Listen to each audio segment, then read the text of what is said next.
Baik, terima kasih kesempatan yang telah diberikan kepada saya pada saat ini untuk menampilkan ujian micro teaching. Pertama-tama, perkenalkan nama saya Hikar Nuna Murwandi Sulu, NIM 20212424066, Prodi Bahasa dan Sastra Indonesia, semester 7. Baik, mari kita saksikan bersama-sama untuk penampilan hasil ujian micro teaching. Selamat pagi semua anak-anak. Pagi Pak. Baik, apakah sudah berdoa pada pagi hari ini? Sudah Pak. Oke, karena sudah mengingat juga sudah berdoa, mari Bapak akan coba cek kehadiran. Bagaimana kehadirannya? Apakah sudah hadir semua? Hadir Pak. Oke, baik. Langsung saja kita masuk dalam. Baik, sekarang kita masuk dalam materi, yaitu rencana pelaksanaan pembelajaran teks pidato persuasif. Baik, pertama-tama dulu kita wajib memahami apa itu kompetensi dasar kita dan indikator pencapaian kompetensi. Di sini dulu Bapak akan menjelaskan yang pertama, yaitu kompetensi dasar. Yang dimaksud dengan kompetensi dasar yaitu menyimpulkan gagasan, pandangan, arahan atau pesan dalam pidato atau lingkungan hidup, kondisi sosial, dan atau keragaman budaya yang didengar dan atau dibaca. Dan setelah itu yang menjadi indikator pencapaian kompetensi yaitu menyimpulkan gagasan, pikiran, pandangan, arahan atau pesan dalam pidato. Nah, setelah itu kita masuk di tahap berikutnya, yaitu tujuan pembelajaran. Setelah mengikuti proses pembelajaran melalui penerapan model pembelajaran problem based learning dengan metode talking stack, diskusi dalam membantu dengan menggunakan media video atau model buku atau dengan menggunakan infocus. Setelah itu kita lanjut di berikutnya, penguatan pendidikan karakter. Di sini anak-anak semuanya yang dikatakan dengan penguatan pendidikan karakter pada pembelajaran ini, nilai karakter yang akan ditanam antara lain religius menjadi integritas yang loyal atau yang lebih baik lagi. Nah, lanjut. Sekarang kita masuk di bagian A, pengertian pidato, gagasan, pandangan, arahan, dan pesan. Pidato adalah kegiatan berbicara di depan umum yang menyatakan gagasan atau himbauan kepada audiens atau pendengar. Contohnya misalkan seperti memberikan himbauan kepada masyarakat bahwa bahayanya narkotika. Narkotika ini juga seperti narkoba bisa membahayakan masyarakat. Situ yang berpidato akan menyampaikan sebuah apresiasi atau himbauan kepada pendengar bahwa menggunakan narkoba itu bahwa membahayakan diri dan tidak dapat diobati dengan secara langsung, dan efek sampingnya sangat besar, bisa mengancam nyawa seseorang. Kurang lebihlah begitu arti dari yang dikatakan sebagai pidato. Nah, sekarang kita masuk di bagian gagasan. Gagasan adalah kesan dalam dunia batin seseorang yang hendak disampaikan kepada orang lain. Dan seterusnya, bagian nomor 2, pikiran. Pikiran adalah hasil berpikirnya manusia. Bagaimana pola pikir kita untuk menjalankan pekerjaan atau kehidupan kita sehari-hari. Lanjut di bagian nomor 3 atau bagian C kecil, pandangan. Pandangan adalah hasil melihat atau memperhatikan sesuatu. Bagian berikutnya, pesan. Pesan adalah perintah atau sesuatu hal yang ingin disampaikan kepada orang lain yang dapat diambil nilai positifnya. Contoh pesan itu salah satunya kita ambil contoh, ibarat kalau Bapak menyuruh anak-anak kami, kalau apabila kita lewat di jalan, pas kita bawa motor, terus kita bertemu dengan orang tua yang sedang berjalan kaki. Apabila kita berjalan mengendarai motor, terus kita bertemu dengan orang tua yang sedang berjalan kaki, kita menawarkan diri untuk membawa atau membonceng dia di motor supaya bisa bersama-sama dengan kita di motor. Itulah yang dinyatakan dengan pesan. Nah, sekarang kita lanjut di bagian B, tujuan pidato. Nah, tujuan pidato sebagai berikut. Pertama dulu, tujuan pidato ini terbagi 4 bagian, yaitu yang pertama memberikan informasi kepada pendengar, meyakinkan pendengar, menghibur pendengar, menggerakkan pendengar. Mari kita bahas satu persatu, mulai dari bagian nomor 1, memberikan informasi kepada pendengar. Nah, yang dikatakan dengan memberikan informasi ini, contohnya misalkan ada sebuah berita dari televisi atau lewat internet, contohnya seperti 2 tahun yang lalu atau 1 tahun yang lalu setelah berakhirnya corona. Contohnya awalnya yang pertama dulu COVID-19 ini kita hanya mendengar dari berita lewat televisi atau internet. Begitulah yang dikatakan dengan memberikan informasi kepada pendengar. Dan lanjut setelah itu bagian B, meyakinkan pendengar. Nah, di sini kita berusaha atau berperan untuk meyakinkan pendengar supaya mereka bisa memahami apa berita yang kita sampaikan, apakah itu berita hoax atau berita yang memang nyata. Perlu kita memberikan bukti yang relevan atau yang lebih nyata lewat video atau gambar. Nah, lanjut bagian C, menghibur pendengar. Nah, di sini mengatakan menghibur pendengar karena apabila juga kita memberitakan berita yang sedih-sedih, tentunya juga audiens atau pendengar itu bakalan ikut bersedih. Nah, di sini kita berpandai-pandai untuk menghibur pendengar supaya mereka tidak ikutan bersedih juga. Nah, lanjut bagian D, gerakan pandangan.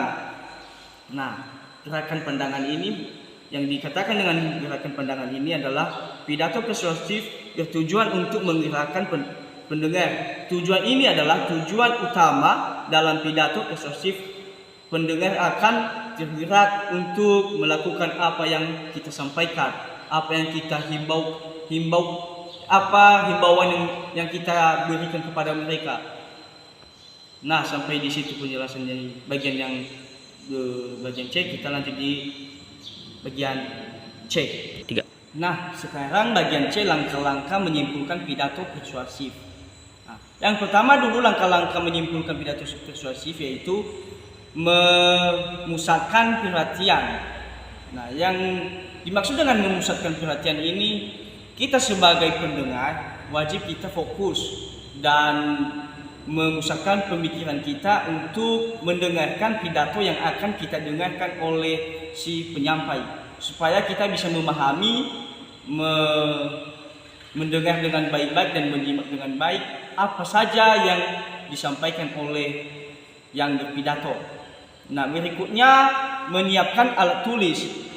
Nah, kita menyiapkan alat tulis seperti pulpen, buku, atau berbagai macam yang lainnya. Yang penting kita bisa mencatat atau menulis apa saja hal-hal yang penting yang telah disampaikan dalam isi teks pidato tersebut.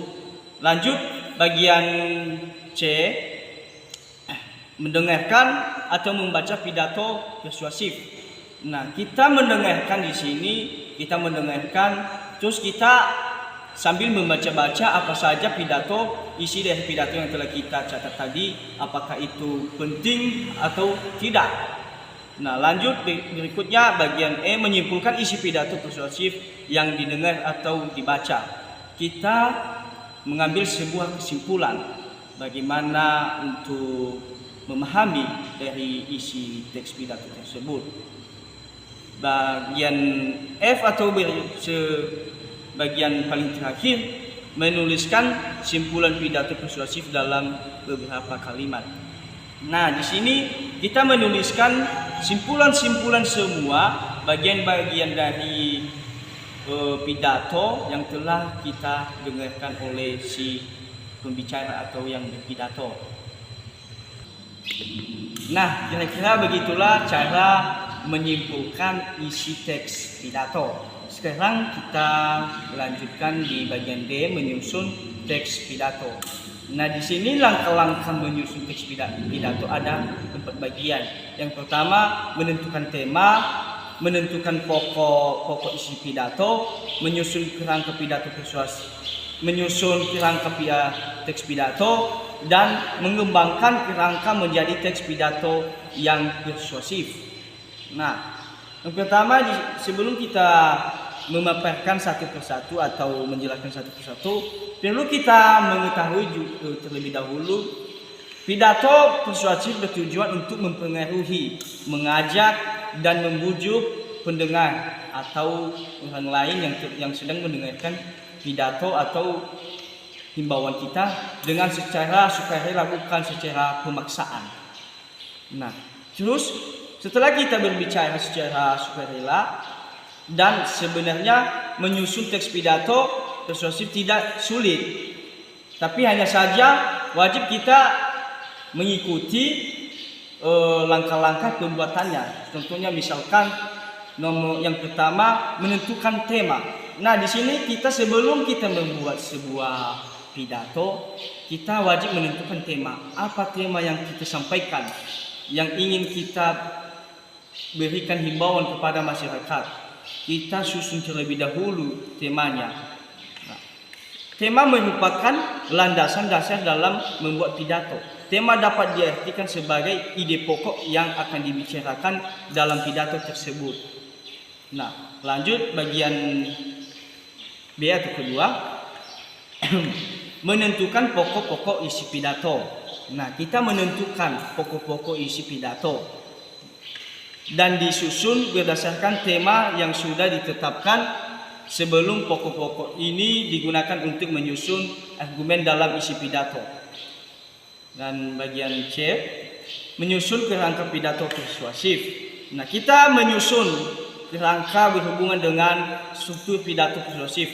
Oleh karena itu, kita dapat melihat dan mengingat kembali struktur yang telah kita pelajari. Secara umum, struktur pidato persuasif terdiri atas pembuka, isi, dan penutup. Kita juga harus menyusun kerangka dengan tujuan yang tepat, yakni membujuk pendengar secara dengan sukarela, bukan secara dengan pemaksaan. Nah, lanjut kita akan menjelaskan di bagian D atau yang paling terakhir, mengembangkan kerangka menjadi teks pidato persuasif utuh. Nah, di sini kerangka yang sudah kamu buat dapat kamu kembangkan menjadi teks pidato persuasif utuh atau tepat dan menyusun pembuka, isi, dan penutup. Teks pidato persuasif gunakan bahasa yang baik dan benar, bukan bahasa sewenang-wenangnya. Nah, kurang lebihlah begitu kira-kira cara dan atau langkah-langkah untuk menyusun atau membuat teks pidato. Nah, baik, sekarang Bapak akan mengambil satu contoh atau menyampaikan sebuah pidato. Contoh pidato yang Bapak jelaskan kepada anak-anak kami yaitu cita-cita. Nah, yang dimaksud dengan cita-cita ini yaitu tujuan kita ke depan. Nah, dan cita-cita ini akan bisa kita raih dengan awalnya dari pendidikan. Nah, contohnya kita mempunyai tekad atau cita-cita sebagai guru. Nah, tentunya kalau kita mau menjadi guru, wajib kita mengikuti pendidikan mulai dari SD, SMP, SMA atau SMK, dan hingga sampai ke bangku perkuliahan.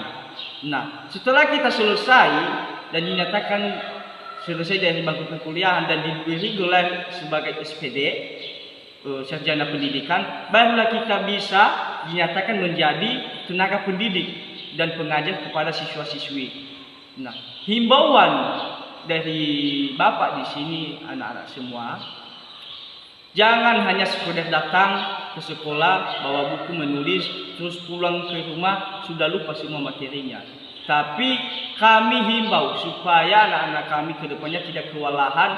Tujuan kalian apa ke sekolah? Supaya tidak sia-sia, yaitu adalah kalau kalian datang ke sekolah wajib mengikuti pembelajaran dengan baik, mengamati dan menyimak semua isi teks yang akan disampaikan oleh Bapak Ibu guru.